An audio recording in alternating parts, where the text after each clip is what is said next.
Hello, today's date is January the 30th, 2015.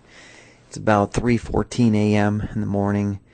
And I'm going to call this video MGTOW and the Stupidity of Approaching Random Women, or just the MGTOW and the Stupidity of Approaching Women. And I'm going to keep this under 15 minutes. Right now I don't know if I have exactly a whole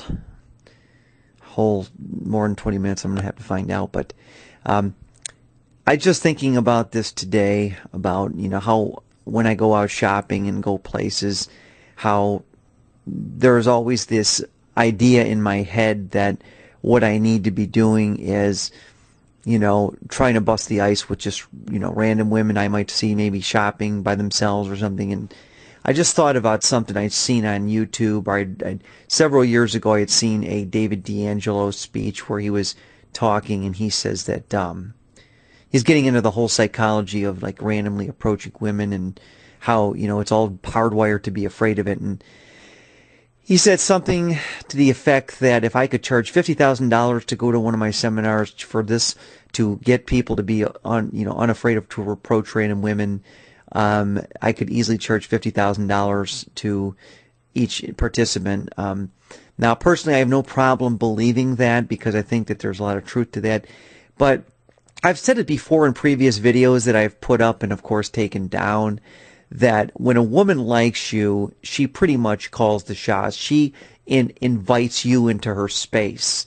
You don't just randomly walk up to women and just like take this like shotgun approach and just start running game on them, as they say. I don't even like that term, game. It's so stupid. There's a lot of people out there in the MGTOW that still use that term, and I think they're really ignorant. But I want you to think about, has anybody out there ever had a relative, every time I've seen shows like Leave It to Beaver or the Beverly Hillbillies or some show, they always, the writers of these shows, either they've experienced this personally, or they're just trying to be funny. But there's always an episode where there's always this overbearing relative that shows up into town, and this relative is real boisterous, loud, doesn't have a problem eating your food, taking, just basically just trying to be the hit of the party. I think Andy Griffith and Leave It to Beaver have had these for sure. I do know that. These episodes where this happens, where you get this overbearing relative that has no shame, and they just show up and take and do whatever they feel like doing, and they think they're funny when they're really not. Well, if you could take a serum and approach random women without any shame or fear, you would become just this, only worse. You would actually find yourself in a major legal bind, like you wouldn't believe. But even if you could get rid of all the shame involved, I mean, if you could just like drink a syrup and then just walk up to tons of women, I mean, you'd run into a problem, because eventually, if you walked up to enough women, a few of them wouldn't like it and report you to security or to the manager of the store. Eventually, you'd run out of women, because the same women that shop in the stores would see you again, and they'd be like, "Hey, did that guy approach you too?" And of course, you wouldn't worry, because you'd have your little your anti-fear of approaching women syrup on you, and you just take it every time you had the urge to approach women or whatever, and it would get rid of that pain. But you would almost become a burden, and you would eventually you'd find yourself in some legal problems. And I got to thinking that, because see, I think what happens with a lot of guys that have done MGTOW or said they're going MGTOW is that they tend to believe, they kind of, we tend to vacillate. Okay, I mean, everybody does it. It's like we're so certain that we've had enough of the crap. So we're gonna eventually get tired of it, but then we find ourselves going back to this. One of the examples I've done is online dating. Now, I haven't done online dating in well over a year.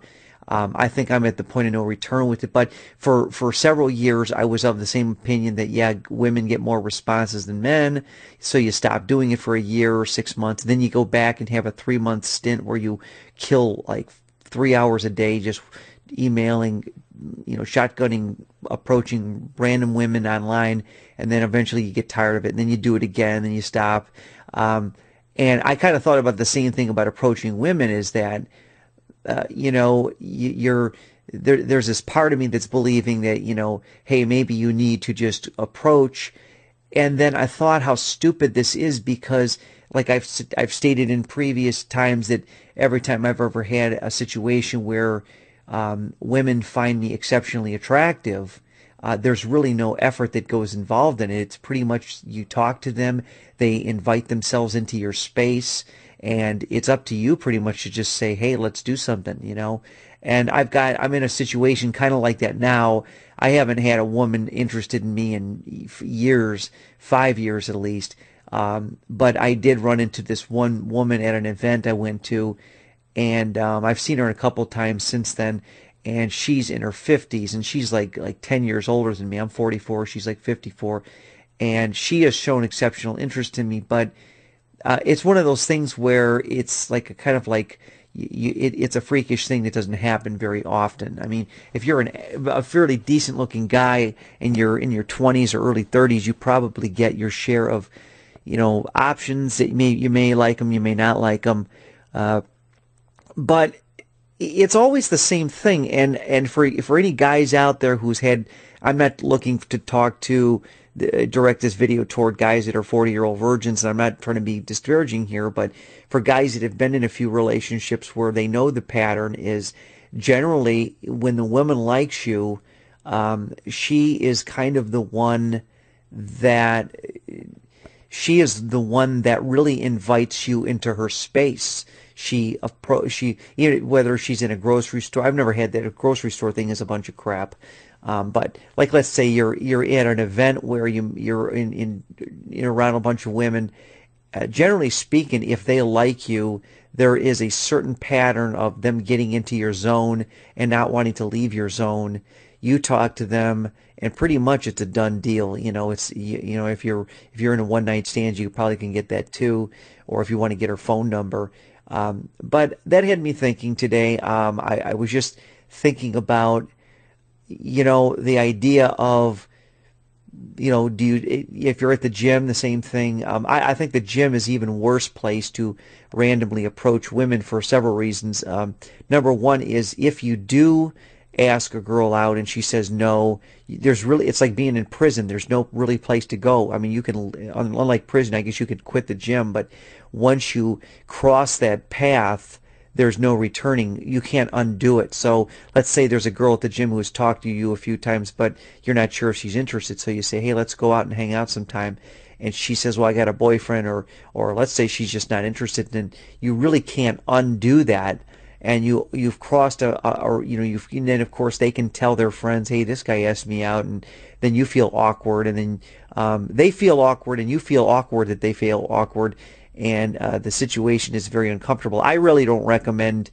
I don't think gyms ever work as far as a place to meet women because of that. Because the mere fact that it's an enclosed environment, I think you're better off just working out there and just minding your own business. But the idea of going out to random like grocery stores and the mall and stuff and approaching women, I'd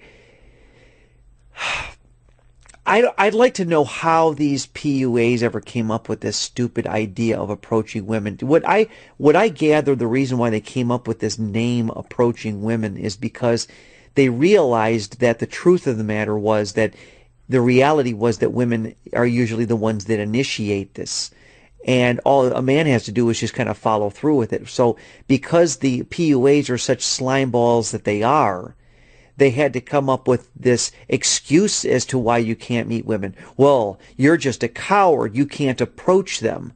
But in reality, approaching women is the dumbest thing in the world. It's just a made up construct. It's not a reality of the way the mating process really works. It's an artificial construct created by stupid pickup artists to create a reason why women don't like you. Now, another thing that they talk about is the looks issue, which the PUAs have had to hide behind this idea that looks don't matter because, again, like the approaching women thing, it would throw a monkey wrench in their machinery. So between the you don't have the balls to approach women to looks don't matter, those two things seem to be heavily promoted by the PUAs or the pickup artist industry. And so I don't know why I'm putting the word MGTOW in this video. I guess because some guys still consider themselves MGTOW. I tend to think that, though, MGTOWs do go through this thought process where they want to know why, they become MGTOW, of course, because the dating scene is what it is today. I wanted to branch this talk into all kinds of different things, like the invisibility of men as well, about basically how even if you succeed very well in like my profession outside of my job or whatever is, I run marathons and I'm pretty good at it, but I'm not winning the major ones, obviously. But even getting into niche sports doesn't guarantee you access to female, females or even male camaraderie necessarily, especially if the males in the group are all married and pussy whipped. I run into that too with even runners, that there's a lot of married runners that are just gynocentricized blue pill pussy beggars, and you're never going to really get these guys to be men going their own way, because even though they run marathons or run 5Ks or whatever, they're still pussy whipped.